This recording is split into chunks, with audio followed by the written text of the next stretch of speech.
All right, ladies and gentlemen, welcome back to the channel. Today's episode is a little different. It also involves mushrooms. First off, I just want to say that we've come back to the spot we picked the good haul in the last video. We're back here. It's been about 10 days. There's more mushrooms than when we were first here. So that just goes to show that the picking absolutely makes no difference whatsoever.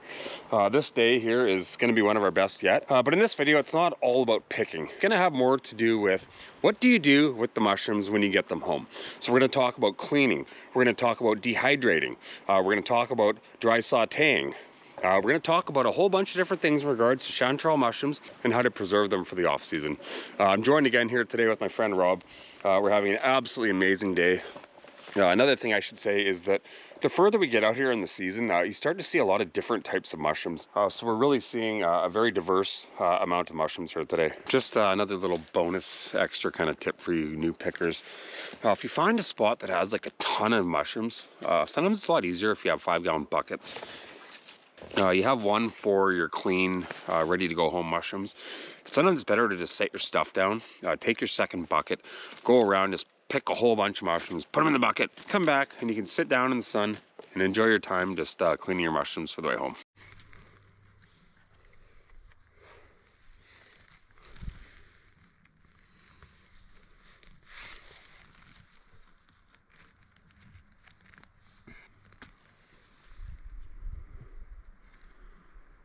So just to kind of give you guys a bit of an idea of how many mushrooms we actually leave behind, I've had a lot of people be like, oh, you take all the mushrooms while all these guys are staying.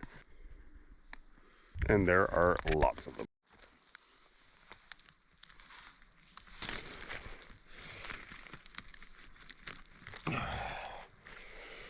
Today we are finding a much wider variety of mushrooms. I'm sitting here in a spot with at least 1, 2, 3, 4, 5, 6 to 7 different types of mushrooms. I'm going to show you guys a few of them from the bucket when I get back to my main camp here.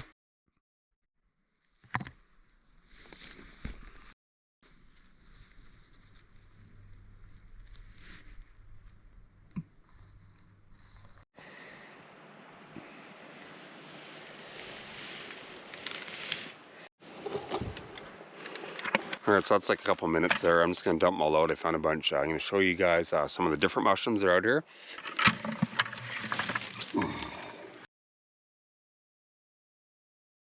Next here we have a winter chanterelle. And that's one thing we've noticed here is that they've really popped since the last time we were here.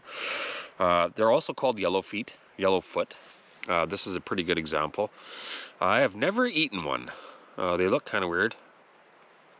I don't know.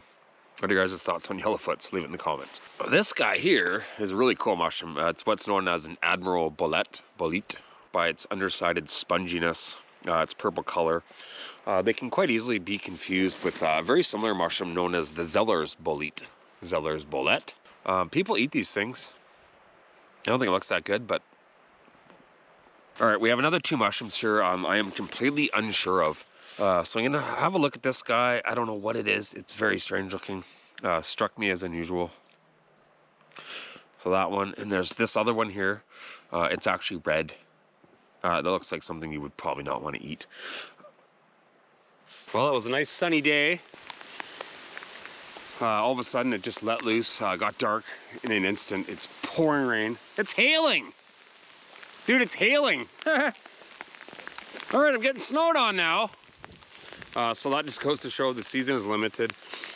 We got a lot of dead snags here, a lot of windfalls, we got a lot of old dead trees here, kind of in a dangerous spot. We're gonna start heading back here. It's getting pretty ugly out here.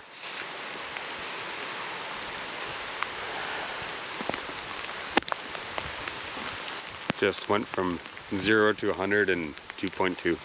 All right, ladies and gentlemen, we survived that rainstorm. It was pretty nasty out there.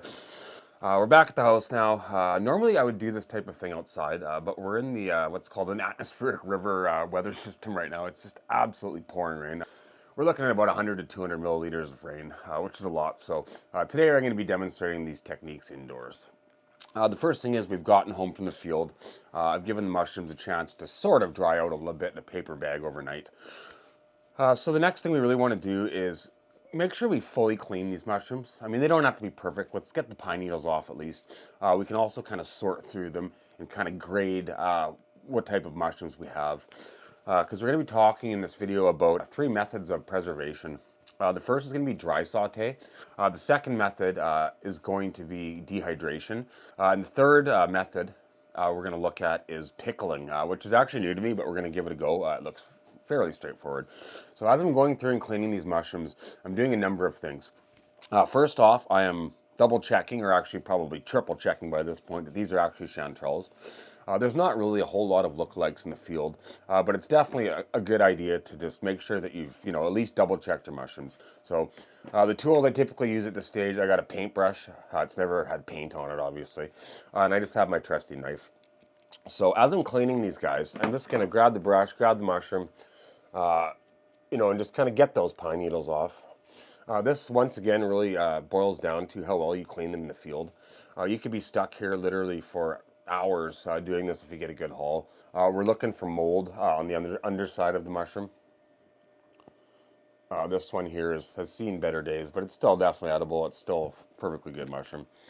And then the next thing we're going to check for is rot in the stem or any sort of bug damage. So what we're going to do here is we're going to cut just a small section of the stipe. We're going to look at the type of quality we have here. So this is still white. It's not super spongy, and there's no holes. So that's a good mushroom. Once I've cleaned this mushroom, established there's no mold, no rot, I'm going to throw it in one of 2 boxes. I have my really nice fancy looking mushrooms, and then I have my whatever meh mushrooms. So this one's going to go in the meh mushroom box. Another thing I should point out is sometimes when you're harvesting mushrooms, you'll find some strange looking ones. This example right here, also here.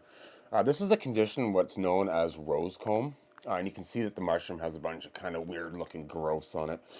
There's some speculation as to why it occurs. A lot of people believe that it is caused by petroleum products seep into the soil.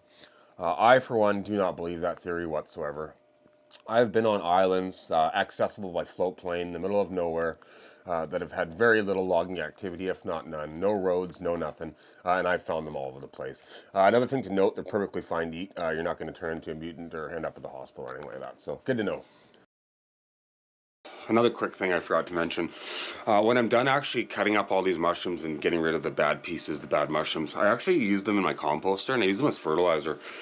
So it's a really good way to, also support your garden if you're a gardener, because that's something we also like around here.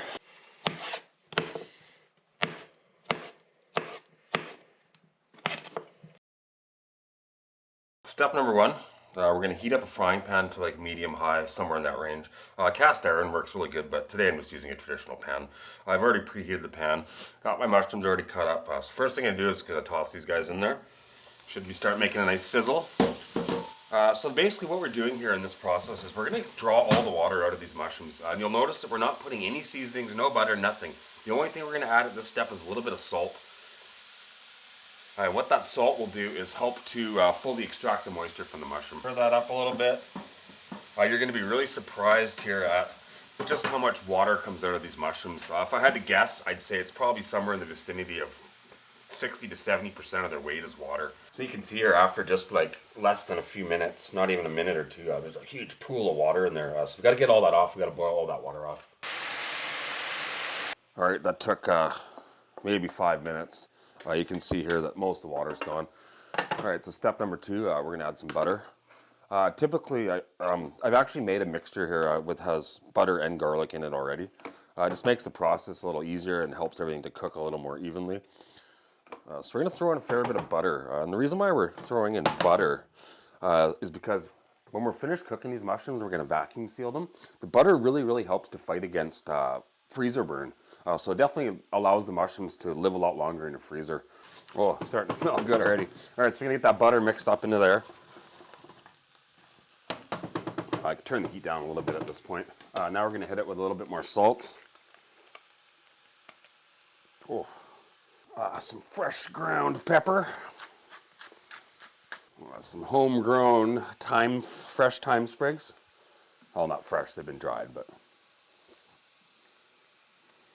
Oh, it smells delicious. You can also add an onion too if you want. I just actually forgot to cut some up. I typically would add onion. So at this stage, once you have everything seasoned, the butter's distributed quite evenly. What we're going to want to do is just let these guys cook to a golden brown, stirring them quite frequently. I like mine a little bit crispy. These are probably done for the most people out there watching this, but I like prefer them cooked a little bit more. All right, so I'm going to go ahead and call these done. Let's see if my camera will autofocus here.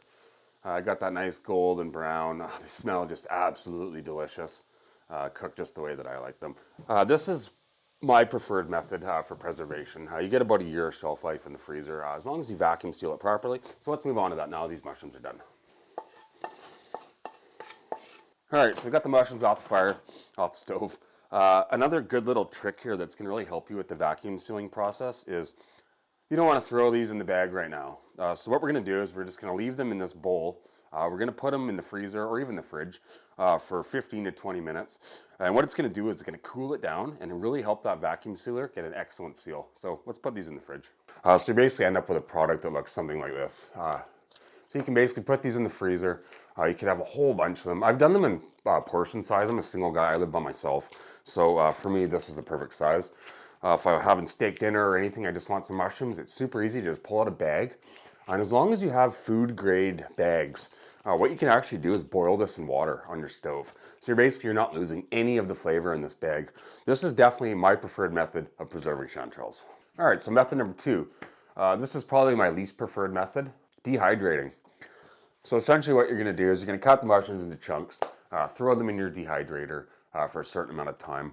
I find the problem with this is that they lose a lot of flavor. But let's go ahead, let's show you that process.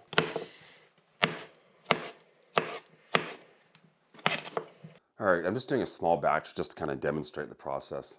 I've already done a lot of these this year. So essentially what I've done is I've cut the mushrooms up into small chunks. What's important here is that you want to try to make sure they're of a uniform size. So once you have, all your racks, whatever your dehydrator will hold, go ahead and throw it in the dehydrator. So you're going to want a temperature on your dehydrator from around 125 to 135 Fahrenheit. You're going to leave these guys in there for anywhere from 6 to 8 hours. When you pull them out to test them, what you want is to be able to snap the mushroom.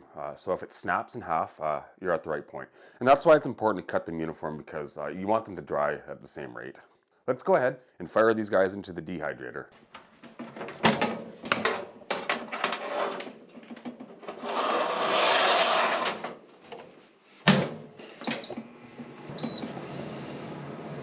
All right, so after about 8 hours in the dehydrator, we're left with this finished product. One thing I noticed right away is they're less visually appealing. All right, so at this point, I'm going to throw all these into a glass jar. I'm not sure how important, probably a good lid, airtight's always better. Another little trick, if you want, you can throw in one of those, those little packages that come in dehydrated things that just kind of absorb any resident moisture or lingering moisture. These store for about a year. When it's time to actually eat these mushrooms, what we're going to do is we're going to soak them in water. We're just going to let them sit for probably about an hour, and they'll sort of regain some of their old consistency. But I find, once again, this process, you lose a significant amount of flavor. So there you have it, dehydration of chanterelle mushrooms. All right, so now we're going to talk about method 3. This is something I've never tried. So I'm interested. I've spent a bit of time online doing some research. It's a little bit of a confusing topic. There's essentially 2 different ways of pickling. The first way is basically just putting them in a jar. That's what we're going to try today. I've read that they're good for about 2 months, give or take. Don't quote me on that.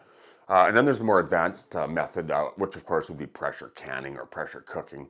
I don't have the equipment to do that. I'm sure my mom does or someone in my family, but that's not something I can do today. So we're going to try a recipe that I found. This recipe is going to require smaller, fresh, young, button-type chanterelles. So I've just selected a small batch here. I don't want to waste a bunch of mushrooms on something I've never done.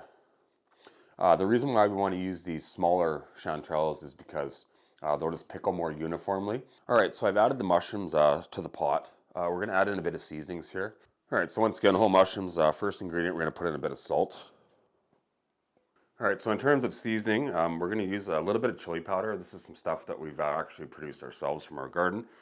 I know it's in a regular spice container, but we repurpose things around here. Once again, a little bit of fresh thyme as well. This recipe I found actually calls for juniper berries. I don't have any of those, so I'm just going to kind of forego that. Recipes are how you make them. I mean, you can substitute anything you want, I think. All right, so now that we get this seasoned, we're gonna make the base, which basically consists of a 1-to-1 part ratio of vinegar to water. A lot of people will use a little bit of sugar as well. I'm gonna try that method today. I've never done this, so this is all new to me. All right, so I went in the pantry and I grabbed some vinegar. I've never seen this before. I have no idea what it is. It's definitely not the right kind of vinegar. It actually says cleaning vinegar, so we're not gonna use that one. Now we're gonna use some traditional vinegar. Maybe the recipe would be better with apple cider vinegar or something along those lines. Once again, I'm not exactly sure.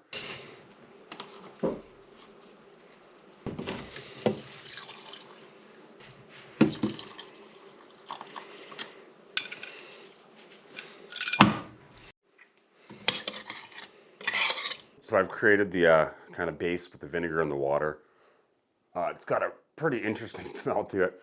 So once again, 1-to-1 ratio. So a cup of vinegar, a cup of water, depending on the batch you're making. We're gonna go ahead now. We're gonna throw this on the stove and we're gonna simmer it until the mushrooms start to wilt. So as I'm just letting things come to a boil here, I've found a canning jar. Not sure how important it is for it to be quite clean, but I've gone ahead and I've just cleaned it super good just in case. All right, so I've let these guys boil for a little while. I'm gonna take a strainer now. I'm gonna strain out the mushrooms. I'm gonna dump them into the jar. Try to dump them into the jar. Well, they look pretty good actually. One thing I've noticed is they definitely shrunk. They're a lot smaller than when I first put them in. Never made a video in the kitchen before, so I'm trying to get used to all this. All right, so like I said, I just did a small batch. This is totally experimental. Typically, you would fill this jar to the top. So now what we're gonna do is we're actually gonna pour the water back into the jar and just kind of make sure that all the mushrooms are submerged. Ideally, you'd wanna have it pretty close to the top of the full can of mushrooms.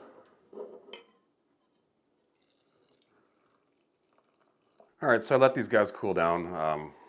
Put a proper lid on the jar. I'm gonna try one right now. I've selected one of the mushrooms. I'm a little nervous, so I'm gonna give it a try though. It's definitely pickly. It's actually really not that bad. I think with a little bit of refinement, this could actually be a good method of doing this. I just don't have the proper equipment. I just wanted to give you guys kind of an idea. Thank you guys for sticking around till the end of the video. If you guys like this type of content, make sure to smash the subscribe button, give the video a like, and leave a comment. For those of you that are new to the channel, I don't typically do cooking videos. Tons more on my channel. I have almost 50 videos, everything from exploring lost gold mines to hiking on remote islands. There's all kinds of stuff there. So if anything outdoors, if you like it, go ahead and check out the channel. Thanks for watching, you guys. I'll see you on the next one.